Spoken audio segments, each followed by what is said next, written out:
Hello বন্ধুরা, welcome to a new video.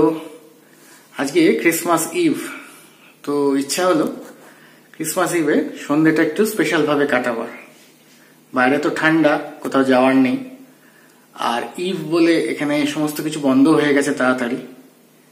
এখানে Christmas ইভে সমস্ত বাইরের মল বা দোকানপত্র খুব তাড়াতাড়ি সন্ধ্যাবেলা বন্ধ হয়ে যায়, কেন ইভটা তারা এনজয় করে। তো বাড়িতেই আজকে একটু ইভটা এনজয় করব, এরকম একটা প্ল্যান করেছি। একটু নতুন ধরনের খাওয়া দাওয়া ট্রাই করব বাড়ির মধ্যে। চলো দেখি আজকে নতুন খাওয়া দাওয়াটা কিভাবে এক্সপিরিয়েন্স করি, আর সেটা ভালো হয় কি খারাপ। দেখতে থাকো আজকের ভিডিওটা। সন্ধেবেলা চা আর ক্রিম কেকার বিস্কুট, জমে যাবে ব্যাপারটা। চায়ের জল এখানে মাইক্রোওয়েভে ওভেনে গরম করে নিলাম। এখন জল ঢেলে দিয়েছি, এর মধ্যে একটু চিনিও মিশিয়েছি, আর সঙ্গে আছে ক্রিম কেকার বিস্কিট। এবার চায়ের পাতাটা এখানে দেবো। আমি চা নর্মালি যেভাবে বানাই সেভাবে বানাতে পারি না, চা ফুটিয়ে, মানে চা পাতা ফুটিয়ে। তাই জন্য খুব তাড়াতাড়ি বানাবার জন্য সহজ উপায় হচ্ছে টি ব্যাগস ইউজ করা। তা আমি সেই টি ব্যাগটা ইউজ করব। টি ব্যাগ কিনেছি, এইখানে আছে।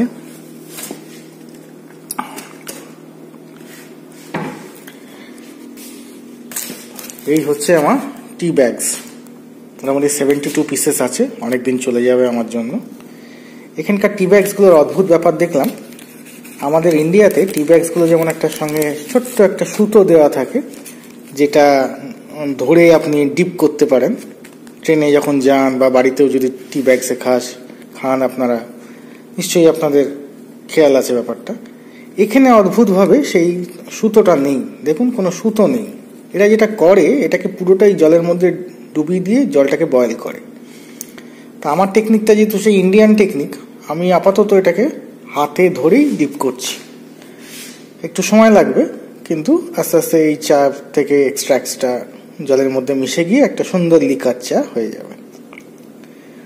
সন্ধেবেলা এই গরম চা আর ক্রিম কেকার বিস্কুট খাবো। আজকে সারাদিন বাড়িতে এর মধ্যেই আছি। বাইরে প্রচন্ড ফগ এবং একটা মেঘলা ব্যাপার, বৃষ্টিও হচ্ছে সারাক্ষণ। একটা উইকেন্ডের দিন এরকম ঘরবন্দি হয়ে থাকতে কারোর ভালো লাগে? তাই সেই ভালো লাগা থেকে একটু বিরতি নেওয়ার জন্য এখন একটু চা খাচ্ছি। এরপর দেখি কি করব। তারপর রাত্রিরে আবার একটু অল্প করে হলে একটু রান্না করে নিতে হবে আজকে এবং কালকের জন্য। আপাতত চাটা এনজয় করি, সঙ্গে থেকো। ক্রিসমাস ইভ আজকে, তাই জন্য একটু স্পেশাল খাওয়া দাওয়া। এখানে ফ্রুট কেকটা পেলাম না, তাই অল্টারনেটিভ হিসাবে কিছু স্লাইস মার্বেল কেক কিনে এনেছি। তার সাথে একটা রোস্টেড চিকেন, এটা কিছুটা কেটে আমি এখন পিস করে রেখেছি, লাঞ্চে খাবো। সঙ্গে স্যালাড, এখানে হ্যামবার্গার আছে, এটা মেয়োনিজ, আর একটা ভিটামিন ওয়াটার। এই দিয়ে আজকের লাঞ্চটা সারবো। ট্রুলি কন্টিনেন্টাল একটা আইটেম। তো ক্রিসমাস উপলক্ষে আজকের কন্টিনেন্টাল ডিশটা আমার ঠিক এইরকমই। টেস্ট করে দেখি, প্রথমবার ট্রাই করছি। এরকম রোস্টেড হোল চিকেন কোনোদিন বাড়িতে এনে কিনে খেয়ে দেখিনি। This is the first time, আমারও প্রথম অভিজ্ঞতা। আশা করি ভালোই লাগবে। তো দেখি কিরম লাগে। লাগবার পর খাওয়ার হয়ে গেলে তোমাদের সাথে শেয়ার করবো আমার এক্সপিরিয়েন্সটা। আপাতত হ্যাপি ক্রিসমাস ইভ। আজকে ক্রিসমাস ইভের ডিনারটা বেশ জমে গিয়েছিল। এরকম একটি রোস্টেড হোল চিকেন নিয়ে এসে বাড়িতে খেলাম, প্রথমবার অভিজ্ঞতা করলাম। তো খাবারটা বেশ ভালো, চিকেনটা বেশ নরম ছিল, আর সদ্য কিনে এনেছি বলে গরমও ছিল, আমাকে আলাদা করে আর গরম করতে হয়নি। সব মিলিয়ে টেস্টটাও খুব ভালো এবং খাবারটা খুব জমে গেল। তো আজকের ব্লগটা এখানেই শেষ করছি। কালকে ক্রিসমাস, দেখি কালকে কি প্ল্যান করতে পারি। এখানে কোনো চার্চে যেতে পারি কিনা সেটা জানি না। ওয়েদারটাও একটা বড় ফ্যাক্টর। যদি ওয়েদার ভালো থাকে তাহলে একটু বেরিয়ে কোনো চার্চে যাওয়ার চেষ্টা করব।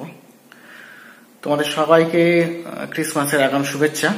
Wish you all merry Christmas and wonderful holidays. ভালো করে এনজয় করো তোমাদের ক্রিসমাস, আর আমার সঙ্গে থেকো, নতুন নতুন অভিজ্ঞতা সঞ্চয় করব আর তোমাদের সাথে শেয়ার করব।